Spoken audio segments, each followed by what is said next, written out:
এবার আপনাদের নিয়ে যাব কোচবিহারে। কোচবিহারে আজকে এসপি অফিস অভিযান ছিল বিধায়কদের নিয়ে শুভেন্দু অধিকারীর। সেই অভিযানে যখন যাচ্ছিলেন তখন শুভেন্দুর গাড়ির ওপরে হামলা, বিরোধী দলনেতার গাড়ির ওপরে হামলা, গাড়ির কাঁচ ভেঙে দেওয়া হয়, পুলিশের গাড়িরও কাঁচ ভেঙে যায়। দেখুন, গো ব্যাক স্লোগান, সঙ্গে লাঠি সোটা নিয়ে হামলা। তৃণমূলের বিরুদ্ধে অভিযোগ করছে বিজেপি। কালো পতাকা হাতে বিক্ষোভ তৃণমূলের। নিউ কোচবিহার স্টেশনে কালো পতাকা হাতে বিক্ষোভ ছিল। তারপরে শুভেন্দুর গাড়ি লক্ষ্য করে গো ব্যাক স্লোগান বিভিন্ন জায়গায় হয়েছে। এবার কোচবিহারে একেবারে গাড়ির কাঁচ ভাঙলো, পুলিশের গাড়িরও কাঁচ ভাঙলো। সেই সময়ের ছবি দেখুন।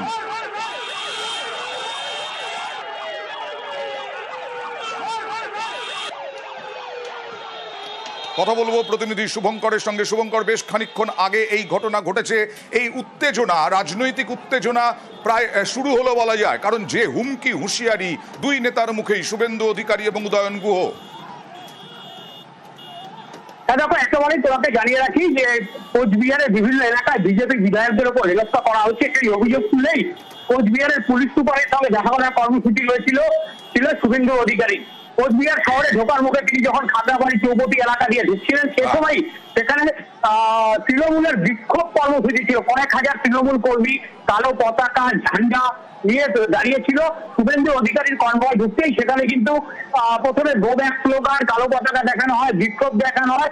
এরপরই পুলিশের ব্যারিকেড ভেঙে উত্তেজিত তৃণমূল কর্মী সমর্থকরা শুভেন্দু অধিকারীর কনভয়ের সামনে দাঁড়িয়ে পড়েন। স্লোগান পাল্টা স্লোগানে বিক্ষোভ উত্তেজনা ছড়িয়ে পড়ে, উত্তপ্ত পরিস্থিতি তৈরি হয়ে যায়। এরপরই একাংশ তৃণমূল কর্মী সমর্থক বিজেপির এই বিধানসভা বিরোধী দলনেতা শুভেন্দু অধিকারীর কনভয় হামলা চালায় বলে অভিযোগ। এবং এই ঘটনায় শুভেন্দু অধিকারী যে গাড়িতে ছিলেন, অর্থাৎ এই গাড়িটি একটি বুলেট প্রুফ গাড়ি এবং প্রাক্তন মন্ত্রী নিশীথ প্রামাণিকের বুলেট প্রুফ গাড়ি ছিল। সেই গাড়িতে ছিলেন শুভেন্দু অধিকারী এবং নিশীথ প্রামাণিক। সেই গাড়িতে ভাঙচুর করা হয়। হুঁশিয়ারি দেখাবো, তারপরে আবার যাব শুভঙ্কর।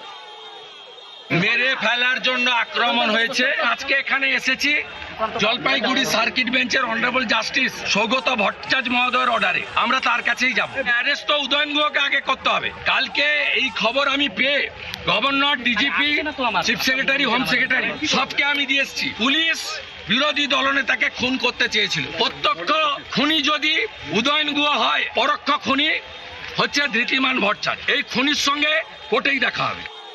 কোচবিহারের বিভিন্ন জায়গায় তো তৃণমূলের বিভিন্ন কর্মসূচি আগেই ঘোষণা হয়েছে শুভঙ্কর। তার মানে উত্তেজনা কি বজায় থাকবে, এরকমটাই রাজনৈতিক মহল বলছে। হ্যাঁ দেখো, একেবারেই তোমাকে জানিয়ে রাখি, যে কোনো নির্বাচন এলেই কিন্তু অশান্তির ঘটনা ঘটে কোচবিহারে। এবং এই যে ঘটনাটা, সেটা হচ্ছে কোচবিহার উত্তর বিধানসভা কেন্দ্রের ঘটনা। এই এলাকাটি বিজেপির দখল। এখান থেকে বিজেপি বিধায়ক সুকুমার রায় জয়ী হয়েছেন। তবে গত পঞ্চায়েত নির্বাচনের পর থেকে কিন্তু তৃণমূল এখানে সংগঠন বাড়িয়ে তুলেছে। ফলে আজকে এই এলাকা দিয়েই শুভেন্দু অধিকারী কোচবিহার শহরে ঢুকছিলেন। সে সময় কয়েক হাজার তৃণমূল কর্মী সমর্থক বিক্ষোভ দেখায়, শুভেন্দু অধিকারীর গাড়ি ভাঙচুর করে।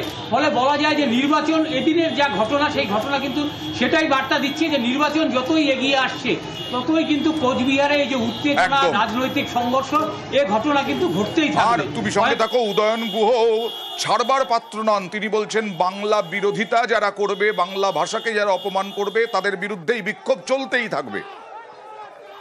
যারা বাংলাকে অপমান করবে, যারা বাংলা ভাষীদের আক্রমণ করবে, সবচাইতে বড় কথা যারা বাংলা ভাষাকে আক্রমণ করবে, তাদের কোনো নিস্তার নেই। তাদেরকে কালো পতাকা দেখানো হবে, তাদের বিরুদ্ধে বিক্ষোভ দেখানো হবে।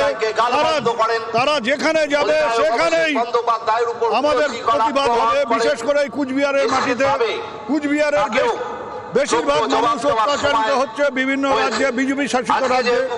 কাজেই কুচবিহারের প্রত্যেকটা মাটিতে, প্রত্যেকটা এলাকায় বিজেপির বিরুদ্ধে আমাদের বিক্ষোভ হবে এবং কুচবিহারকে আমরা বিজেপি মুক্ত জেলা করব। কিন্তু কালো পতাকা দেখানো, বিক্ষোভ, প্রতিবাদেই তো থামলো না শুভঙ্কর। বিরোধী দলনেতার গাড়ির কাঁচ ভাঙা হলো, পুলিশের গাড়ির কাঁচও ভাঙলো। কোনো অ্যাকশন এখনো পর্যন্ত পুলিশের? হ্যাঁ দেখো, এখনো পর্যন্ত যেটা কোচবিহার জেলা পুলিশ সূত্রে জানা যাচ্ছে যে এই যে শুভেন্দু অধিকারী গাড়িতে কনভয় হামলা হয়েছে, ভাঙচুর হয়েছে, সেই ঘটনায় এক কুন্ডিবাড়ির এক বাসিন্দা রঞ্জিত দেব, তাকে ইতিমধ্যেই পুলিশ গ্রেপ্তার করেছে। পাশাপাশি এই হামলা ও ভাঙচুরের ঘটনায় আরও কারা জড়িত তাদের খোঁজেও তল্লাশি শুরু করেছে কোচবিহার জেলা পুলিশ।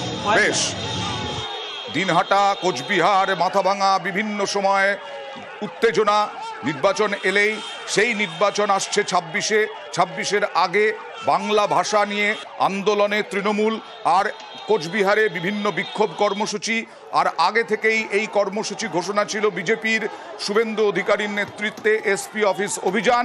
আর সেই এসপি অফিস অভিযানে যখন কোচবিহারে পৌঁছন তখনই একেবারে ধুন্ধুমার পরিস্থিতি।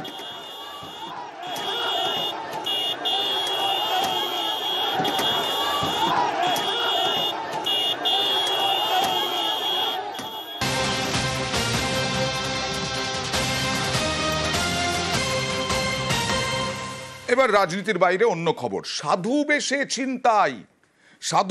ছিনতাইয়ের ঘটনা। আর সেই সাধু বেশে ছিনতাই এখনো পর্যন্ত আসানসোলে গ্রেফতার হয়েছে। আসানসোলে গ্রেফতার 4 ধৃতরা উত্তরাখণ্ড, হরিয়ানার বাসিন্দা। কথা বলবো প্রতিনিধি দীপকের সঙ্গে। দীপক, কিভাবে হতো এই ছিনতাই, কজনের সঙ্গে এরকম ঘটনা ঘটেছে? দেখো, ইতিমধ্যেই পুলিশ তদন্ত শুরু করেছে এবং ধৃতদেরকে আসানসোল আদালতে তুলে নিজেদের হেফাজতে নেওয়ার আবেদন জানিয়েছে।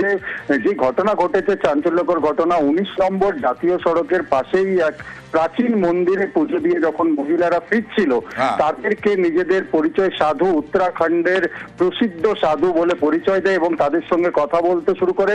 সুযোগ দেখেই তারা মহিলাদের হার ছিনতাই করে সেই ঘটনাস্থল থেকে পালায়।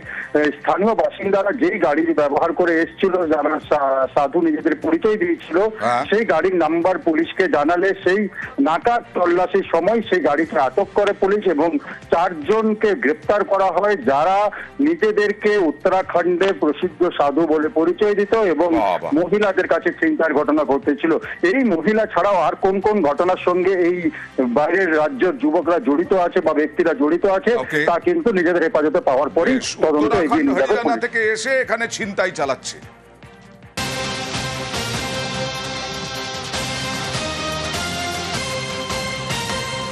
আর আমাদের পাড়া আমাদের সমাধান প্রকল্প কর্মসূচি চলছে, আর সেই কর্মসূচি ঘিরে বসিরহাটের বেগমপুরে হাতাহাতি তৃণমূল আইএসএফের হাতাহাতি ঘিরে ব্যাপক উত্তেজনা। বিবিপুর পঞ্চায়েত এলাকার বড়গোবড়ার ঘটনা। কথা বলবো প্রতিনিধি অনুপমের সঙ্গে, কেন এরকম পরিস্থিতি তৈরি হলো? আর দেখো অয়নদা, এই যে বসিরহাট 2 নম্বর ব্লকের বেগমপুর বিবিপুরের পঞ্চায়েতের যে বড়গোবড়া এলাকা, সেখানে এই যে আমাদের পাড়া আমাদের সমাধান কর্মসূচি চলছিল, সেখানকার যে আইএসএফ যে মেম্বার, তিনি সালেহা খাতুন, তিনি তার কিছু কর্মসূচি, তার কিছু প্রকল্প নিয়ে সেখানে জমা দিতে আসে, সে তার কর্মী সমর্থকদের নিয়ে। তখনই তার সেই যেসব আবেদন সেগুলোকে ছিঁড়ে ফেলে দেওয়া হয় বলে তার অভিযোগ, এবং তার যেসব কর্মী সমর্থকদের তাদেরকেও মারধর করা হয় এবং ঘাট ধাক্কা দিয়ে বের করে দেওয়ার কিন্তু অভিযোগ সেই ক্যাম্পের থেকে, এমনটাই কিন্তু অভিযোগ তুলছে। যদিও এই নিয়ে এলাকার সেই মুহূর্তে কিন্তু আইএসএফ কর্মী সমর্থক এবং তৃণমূলের কর্মী সমর্থকদের মধ্যে ব্যাপক উত্তেজনা তৈরি হয়ে যায়, হাতাহাতি, মারধর, এমনকি মাটিয়া থানার পুলিশ ঘটনাস্থলে গিয়ে সামাল দেয়, এমনটাই পরিস্থিতি তৈরি হয়। যদিও এই বিষয়ে কিন্তু এখানকার যে প্রধান, এই যে বেগমপুর বিবিপুরের যে প্রধান, তিনি কিন্তু পুরো বিষয়টি কিন্তু অস্বীকার করেছেন। জামাল উদ্দিন মল্লিক তিনি যেটা জানিয়েছেন, তেমন কোনো ঘটনা ঘটেনি, যেটা ঘটেছে একটা তর্কাতর্কি ঘটেছে। দেখুন, সেই সময় সাময়িক উত্তেজনা তো হয়েই ছিল।